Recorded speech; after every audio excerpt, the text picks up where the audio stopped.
जीवन में जो कड़वी बातें हो जाए, प्लीज उन्हें भूलने की आदत डालिए। जीवन में कड़वाहट किसकी जिंदगी में नहीं आती, जीवन में अशुभ योग किसकी जिंदगी में नहीं आती, जीवन में विपरीत वातावरण किसकी जिंदगी में नहीं बनता। जरा एक बात बताओ, अरे अपने साथ तो हुआ ही क्या, एक बार कल्पना करो। सीता कौन थी बोलो तो? लक्ष्मी का अवतार। सीता कौन थी? रघुकुल की महारानी। सीता कौन थी? जनक नंदिनी।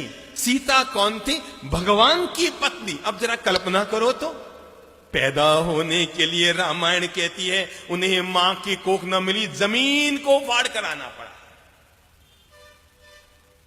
शादी हुई तो खुशियों का बैंड भी न बजा कि परशुराम बैंड बजाने पहुंच गए।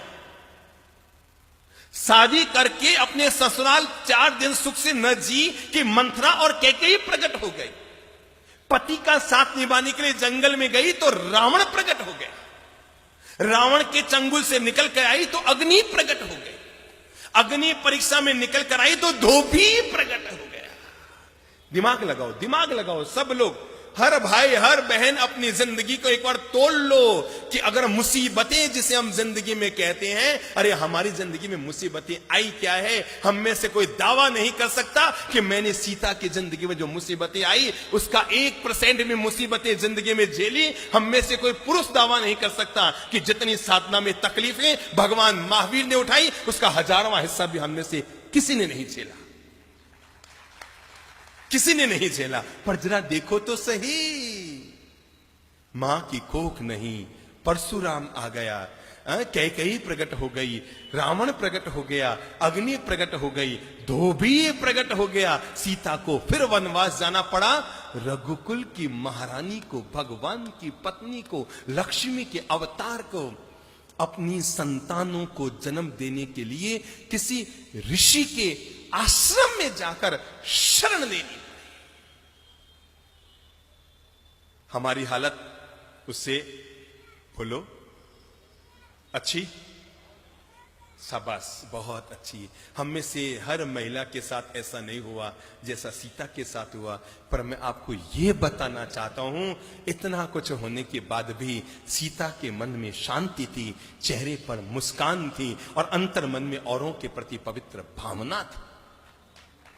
मैंने इसलिए कहा, जीवन में बुरा वक्त तो कभी भी किसी के साथ जीवन में आ सकता है, लेकिन बुरा वक्त आने के बाद भी जब वो वक्त बीत गया, हो गया सो हो गया, जो बीत गई सो बात गई, तकदीर का शिकवा कौन करे, जो तीर कमा से निकल गया उस तीर का पीछा कौन करे।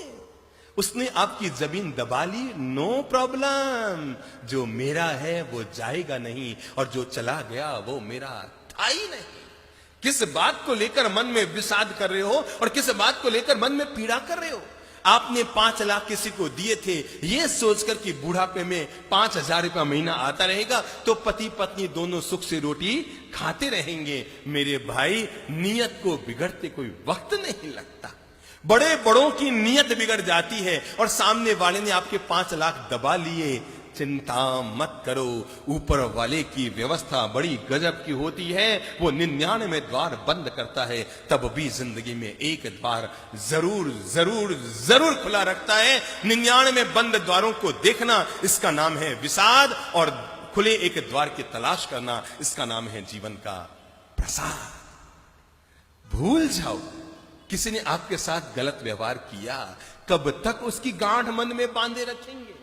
किसी ने आपके 2 लाख डुबो दिए, अरे रुपये गए सो गए, कोई दिक्कत नहीं, आपकी नींद और चली गई, आपकी शांति और चली गई, आपकी मुस्कान और चली गई, आपकी सुख की रोटी हाथ से चली गई। रुपये गए सो गए, जाए भाड़ में।